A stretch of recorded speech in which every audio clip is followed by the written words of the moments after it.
On ne sait rien de soi. On croit s'habituer à être soi, c'est le contraire. Plus les années passent, et moins on comprend qui est cette personne au nom de laquelle on dit et fait des choses. Ce n'est pas un problème. Où est l'inconvénient de vivre la vie d'un inconnu ? Cela vaut peut-être mieux. Sachez qui vous êtes, et vous vous prendrez en grippe. Il y a des maisons qui donnent des ordres. Elles sont plus impérieuses que le destin. Au premier regard, on est vaincu. On devra habiter là. J'étais professeur de latin et de grec au lycée. J'aimais ce métier. J'avais de bons contacts avec mes rares élèves.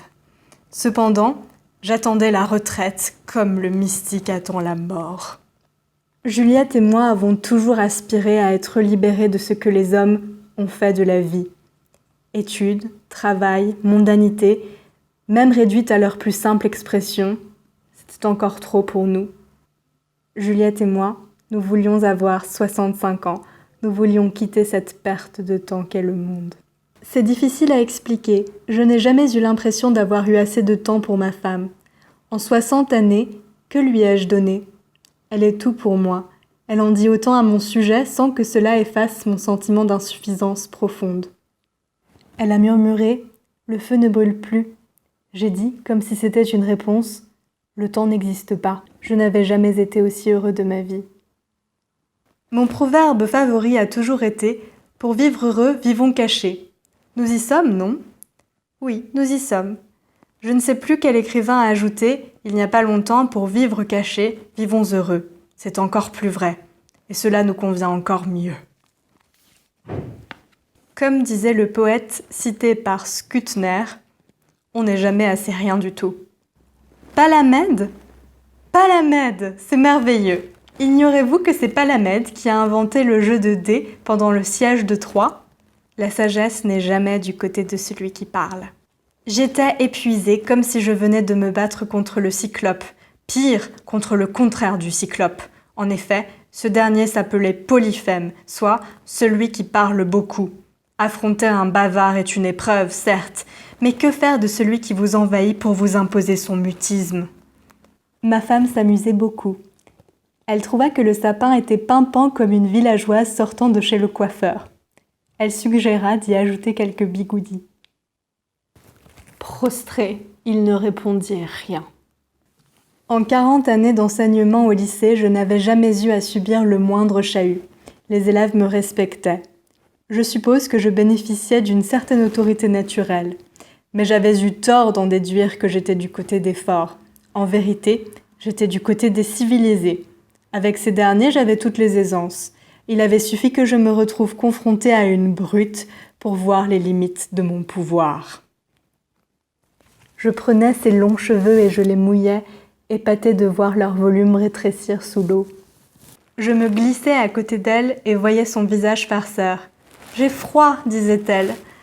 Alors, je la prenais dans mes bras, je la serrais très fort et soufflais de l'air chaud dans son cou.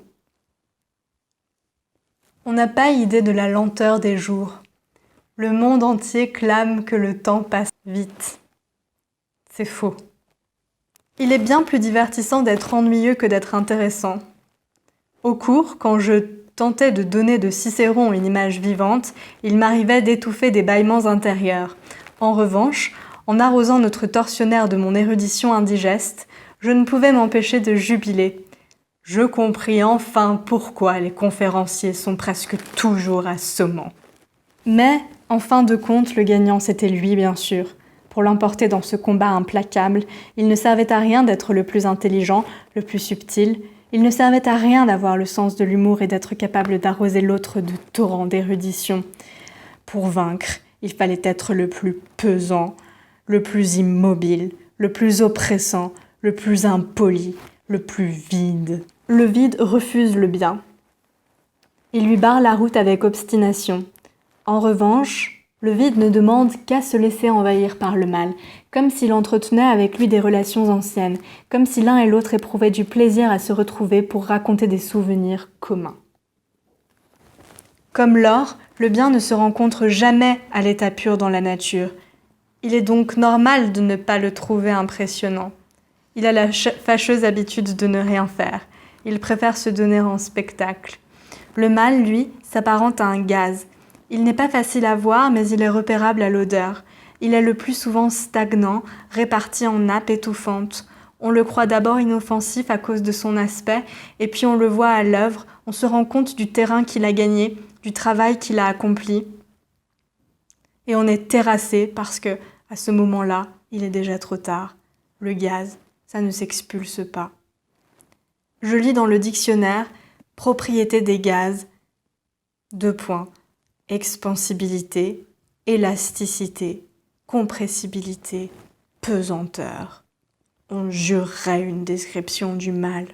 Son visage était si doux que ses contemporains ne la trouvaient pas jolie, et elle souriait tant que les jeunes la prenaient pour une écervelée. Elle traduisait Sénèque et Pindare à la lecture en un français élégant et subtil. Elle n'avait même pas l'air de se rendre compte de cette faculté. Mais ses condisciples en avaient conscience et tiraient d'arguments de ce prodige pour la mépriser. J'ai souvent remarqué que les lycéens détestent l'intelligence. Elle faisait partie de ces êtres d'exception dont la simple présence suffit à rendre heureux. Sa gaieté nous éclaboussait. En mathématiques, plus par plus font plus, alors que le mot « oui » multiplié par 2 équivaut toujours à une négation. Tu as été grossier et violent, tu as perdu le contrôle de toi-même, tu n'as pas agi, tu as explosé. Moi aussi, je pourrais être une larve amorphe. Tout le monde a en soi un gros tas immobile. Il suffit de se laisser aller pour qu'il apparaisse. Personne n'est la victime de personne, sinon de soi-même. Sa vie n'était pas absurde puisqu'elle connaissait le plaisir.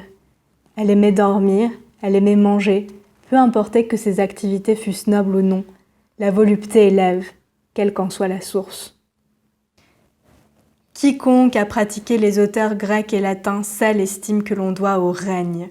Inutile de préciser règne animal, puisque, ô justesse du vocabulaire, il n'y a pas de règne humain. Elle reposa la tête sur sa paillasse. Un poète eût dit qu'elle avait l'air pensif. En réalité, elle n'avait aucun air. Au sortir de la demeure des voisins, la pureté de l'air me frappa. Elle ne dormait pas, elle ne faisait rien. Sa sérénité lui tenait lieu d'occupation. Monsieur Bernardin, impavide, m'attendait dans un couloir. L'ennui universel pesait sur sa chaise. Il y a des gens assez bêtes pour employer l'expression « être aveuglé par ses sens ». Ont-ils songé à la cécité de ceux que les sens n'éclairent pas ?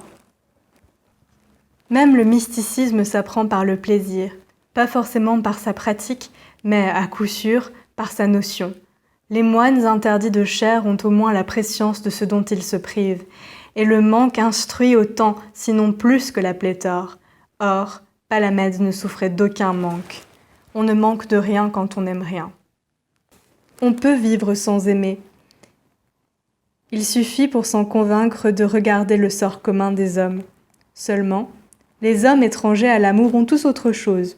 Le tiercé, le poker, le football, la réforme de l'orthographe. N'importe quoi, peu importe, du moment qu'ils peuvent s'y oublier.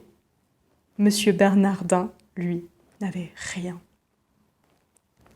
Son laisser-aller, sa saleté, sa déchéance physique se retrouvaient chez les condamnés à perpétuité. Il n'y a rien qu'un être humain fasse une seule fois.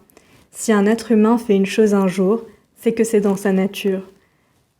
Chaque personne passe son temps à reproduire les mêmes actes. Le suicide n'est qu'un cas particulier. Les assassins se remettent à tuer, les amoureux retombent amoureux. Je ne sais pas si c'est vrai. Moi, j'y crois. Le cérémonial a toujours servi à se mettre du plomb dans la cervelle. Sans la grandiloquence des rites, on n'aurait de force pour rien. Syndrome connu, on aime ceux à qui l'on fait du bien. Quand fond la neige, où va le blanc demandait Shakespeare. Il me semble qu'il n'y a pas de plus grande question. Ma blancheur a fondu et personne ne s'en est aperçu.